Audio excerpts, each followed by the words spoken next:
No coração sombrio da Inglaterra do século XVIII, onde a neblina encobria mais do que os campos, um menino de olhos verdes e cabelos rebeldes escondia-se entre as sombras de uma cabana de madeira. O vento uivava como um aviso, carregando o eco de vozes furiosas e botas pesadas batendo no chão. Ele apertava contra o peito uma pequena gaiola, onde um passarinho de penas desbotadas trinava baixinho, como se entendesse o perigo. Do lado de fora, o mundo desmoronava. Chamas consumiam a única casa que conhecera, e o grito de seu pai ecoava na noite, misturado ao som de correntes. Não havia tempo para lágrimas, apenas para correr, para sobreviver. Anos depois, em um porto sujo e gelado, esse mesmo menino embarcaria em um navio podre, carregando apenas um pássaro, um caderno sorrado e uma promessa feita às estrelas.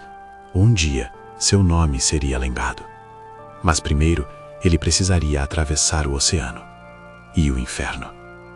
A neblina da manhã envolvia a vila de Greenfield como um véu úmido, enquanto Gustavo Villar, de 15 anos, caminhava pelos campos com passos rápidos e olhares fugidios. Seus cabelos castanhos encaracolados balançavam ao vento, e os olhos verdes, sempre atentos, refletiam uma maturidade além de sua idade. Na mão direita carregava a pequena gaiola de madeira e arame onde Dom, o passarinho de penas amarelas e cinzas, batia as asas como se quisesse escapar. Mas Gustavo sabia que aquele pássaro era mais do que um animal. Era um segredo. Um símbolo da liberdade que ele e a família jamais tiveram. Na cabana à beira do campo, José Villar, de 42 anos, afiava uma faca com movimentos precisos. Sua barba grisalha e o rosto marcado pelo sol contavam histórias de noites em claro e dias de trabalho duro. Os ombros largos sustentavam não apenas o peso das ferramentas, mas o fardo de ser um homem que ousava desafiar a coroa inglesa. Dentro de casa, a mãe de Gustavo, Maria, remendava roupas com mãos trêmulas, enquanto os irmãos mais novos brincavam quietos, como se intuíssem o perigo que rondava a família. A tensão era palpável. Na semana anterior, soldados haviam chegado à vila, perguntando por José e suas ideias perigosas. Desde então, o pai de Gustavo escondera panfletos sobre as tábuas do assoalho, textos que falavam de igualdade e justiça, palavras proibidas, em uma terra onde a igreja e a monarquia ditavam as regras. Gustavo entendia pouco daquilo tudo, mas sabia que o medo no olhar do pai não era sem motivo. Naquela tarde, enquanto ajudava a recolher a colheita, Gustavo ouvia o galope de cavalos ao longe. Seu coração acelerou antes mesmo de seu cérebro processar o perigo.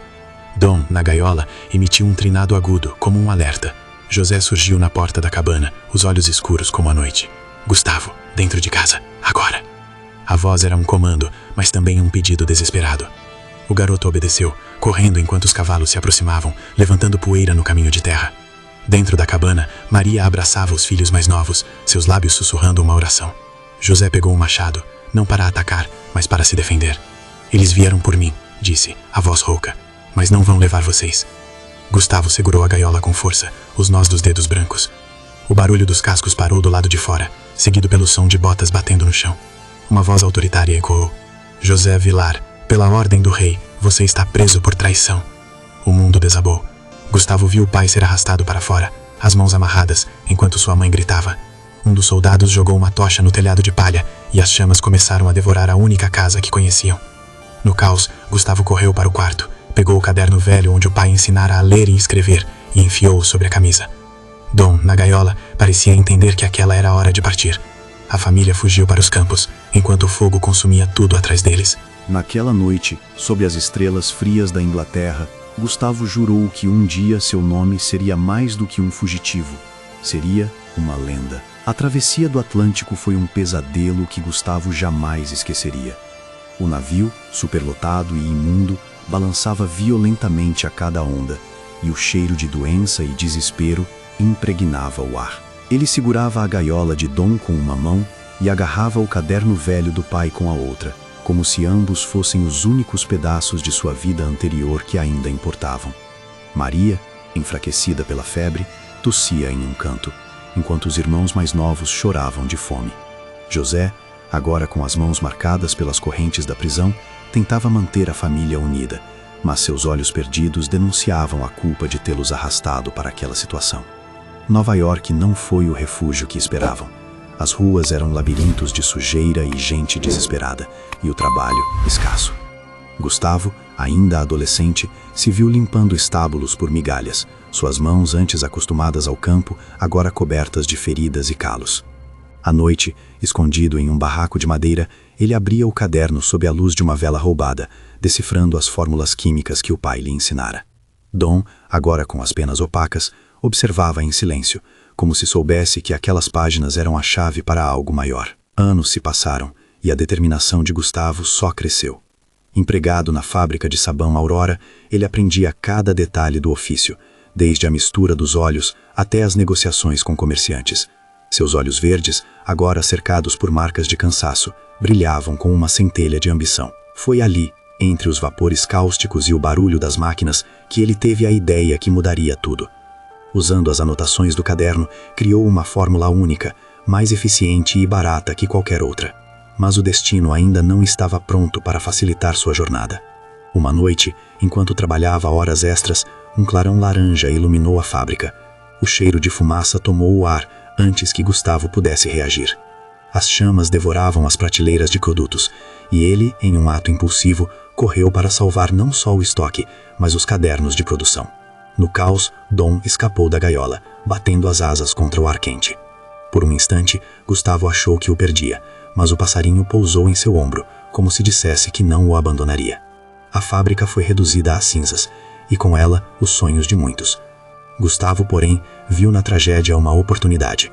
Com os poucos recursos que tinha, começou a reconstruir tudo sozinho, marcando cada novo sabão com o selo Vilar. O nome, antes sinônimo de fuga e vergonha, agora ganhava vida própria.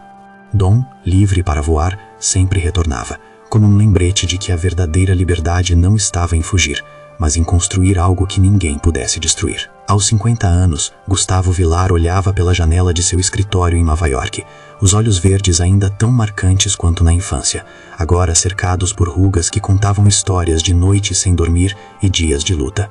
Lá fora, o céu estava limpo, e o sol brilhava sobre os navios no porto, carregando produtos com o selo Vilar para todos os cantos do mundo. Dom, o passarinho de penas agora desbotadas pelo tempo, pousou na borda da gaiola aberta, aquela mesma gaiola desgastada que Gustavo mantinha sobre a mesa como um relicário. O pássaro já não voava como antes, mas ainda cantava, um som suave que ecoava no silêncio da sala. Naquele dia, a empresa celebrava sua expansão para a Europa, incluindo a Inglaterra, a terra que um dia expulsara Gustavo como um fugitivo. Ele abriu uma gaveta e tirou o velho caderno de fórmulas químicas, suas páginas amareladas e manchadas ainda legíveis. Passou os dedos sobre a caligrafia do pai, José, cujas ideias revolucionárias haviam plantado em Gustavo a semente da resistência. Agora, o nome Vilar não era mais uma marca de vergonha, mas um símbolo de perseverança, estampado em milhões de produtos que cruzam oceanos.